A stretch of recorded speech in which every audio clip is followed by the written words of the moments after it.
5 నిమిషాల్లో చాలా టేస్టీగా ఉండే రసం తయారు చేసే విధానం చూద్దామండి. ముందుగా అయితే ధనియాలు, ఒట్టిమిరపకాయలు, మిరియాలు, జీలకర్ర, కందిపప్పు, మెంతులు ఇవన్నీ వేయించుకొని మిక్సీ జార్లో వేసుకొని మెత్తగా పౌడర్ చేసుకొని పెట్టుకోవాలి.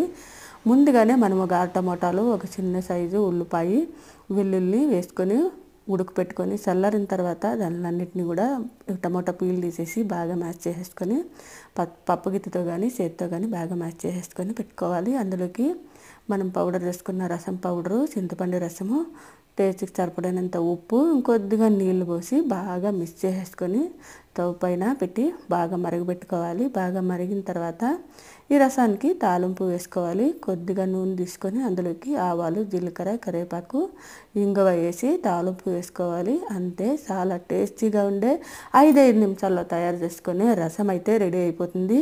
ఈ వీడియో కనుక మీకు నచ్చినట్లయితే లైక్ చేయండి, షేర్ చేయండి, సబ్స్క్రైబ్ చేసుకోండి.